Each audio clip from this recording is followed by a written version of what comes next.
సాక్షాత్తు చంద్రబాబు నాయుడు గారు పెంచి పోషిస్తున్నటువంటి ఎల్లో మీడియా TV5నే ఒక వార్తను బాగా ట్రెండ్ చేస్తుంది. ఏంటంటే పెద్దిరెడ్డి రామచంద్రారెడ్డి చంద్రబాబు నాయుడు గారిని వాళ్ళు చదువుకునే రోజుల్లో కొట్టాడంట. అది జగన్మోహన్ రెడ్డి గారు ఒక 2-3 ప్రెస్ మీట్లో చెప్తుంటే ఈ ఎల్లో మీడియా మాత్రం అసలు గత 2 రోజుల నుంచి తిప్పి రాస్తూనే పోతుంది దాని గురించి పెద్ద స్టోరీ లాగా. అవును, జగన్మోహన్ రెడ్డి గారు నిన్న కూడా మాట్లాడాడు. ఎప్పుడో చదువుకునే రోజుల్లో పెద్దిరెడ్డి రామచంద్రారెడ్డి గారు చంద్రబాబు నాయుడు గారిని కొట్టాడంట. దేంతో కొట్టాడో ఏమో కానీ కొట్టాడంట. అప్పటి నుంచే చంద్రబాబు గారు ఆయన మీద బాగా పగ ప్రతీకారం తీర్చుకోవాలనేసి మనసులో అలా పెట్టుకున్నాడంట.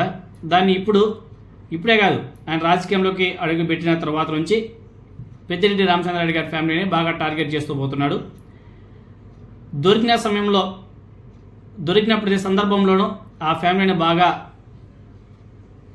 ఇబ్బందులు కూడా గురి చేస్తున్నాడని చెప్పేసి జగన్మోహన్ రెడ్డి గారు అనేక సందర్భాల్లో చెప్పాడు. ఆనాడు పెద్దిరెడ్డి రామచంద్రారెడ్డి గారు చంద్రబాబు నాయుడు గారిని కొడితే ఇప్పుడు చంద్రబాబు నాయుడు గారు దాన్ని మనసులో పెట్టుకొని ఆ ఫ్యామిలీని నిర్వీర్యం చేయాలా, ఆ ఫ్యామిలీ మెంబర్స్ని ఎలాగైనా సరే జైల్లో పెట్టాలా, తొక్కేయాలా అన్న దీంతో అలా చంద్రబాబు నాయుడు గారు వ్యవహరిస్తున్నాడు. దాంట్లో భాగంగానే మిథున్ రెడ్డి గారిని జైల్లో పెట్టాడు. తండ్రి చేసినటువంటి పనికి కొడుకుని తీసుకెళ్లి జైల్లో పెట్టాడు చంద్రబాబు నాయుడు గారు. ఇది మంచి పద్ధతి కాదని చెప్పేసి చెప్పడం కూడా జరిగింది. దాంట్లో భాగంగానే పెద్దిరెడ్డి మిథున్ రెడ్డి గారి మీద అక్రమంగా అన్యాయంగా కేసులు పెట్టి జైల్లో కూడా పెట్టించాడు అనేసి జగన్మోహన్ రెడ్డి గారు పదే చెప్తున్నాడు. ఇంతకీ చంద్రబాబు నాయుడు గారిని పెద్దిరెడ్డి రామచంద్రారెడ్డి గారు నిజంగానే కొట్టాడా అంటే అది క్వశ్చన్ మార్కే. కానీ ఈ పచ్చ మీడియా మాత్రం నిజంగానే కొట్టాడా లేదా అనేసి ఆ అన్వేషణలో బాగా డెప్త్గా వెళ్ళిపోతున్నారు. వాళ్ళ తమ్నేల్స్ చూడండి, TV5 తమ్నేల్స్. చెప్పుతో కొట్టాడా, అసలు విషయం బయటపెట్టిన చంద్రబాబు ఫ్రెండ్స్. జగన్మోహన్ రెడ్డి గారు ఒకటో రెండోసారి చెప్తే దాన్ని వీళ్ళు తిప్పి చంద్రబాబు నాయుడు గారి ఫ్రెండ్స్ని, వాళ్ళ కొలీగ్స్ని, వీళ్ళని అందరూ కూడా ఇంటర్వ్యూ చేసి దాన్ని ఇంకా పెద్దగా హైలైట్ చేస్తున్నారు. ఎందుకు చేస్తున్నారు మనకైతే అర్థం కావడం లేదు.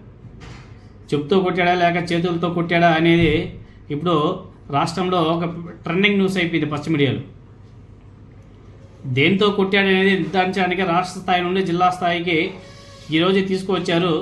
రేపు గ్రామ స్థాయికి కూడా ఈ చర్చ చేరిన తర్వాత అయినా దేంతో కొట్టాడో, అసలు కొట్టాడా లేదా అనేది ఫైనలైజ్ అయితే బాగుండేదేమో.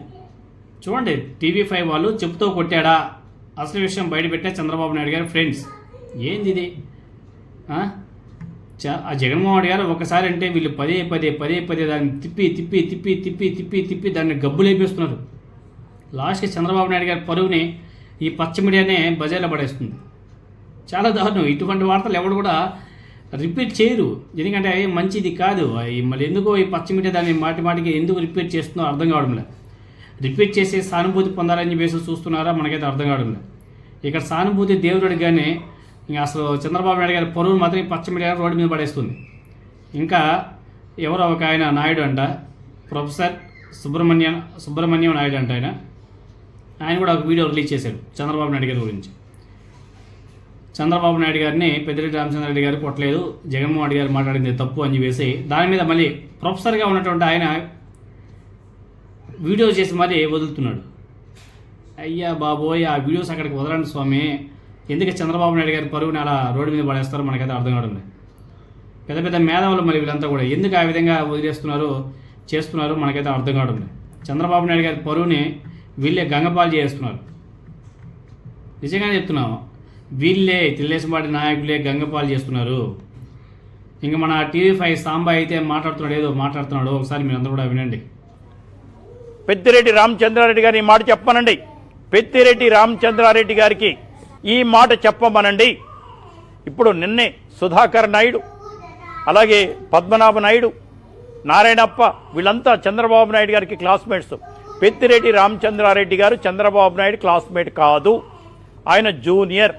ఆయన కాలేజీలో చేరేటప్పటికే చంద్రబాబు నాయుడు గారు రీసెర్చ్ స్కాలర్గా ఉన్నారు. వారిద్దరి మధ్య అభిప్రాయ భేదాలు ఉంటే ఉండొచ్చు కాక, కానీ గొడవలు మాత్రం ఎప్పుడూ లేవు. ఒకే ఒక్కసారి వైస్ ఛాన్సలర్ వారం రోజుల పాటు యూనివర్సిటీ మూసేశారు. అది డిఫరెంట్ ఇష్యూ.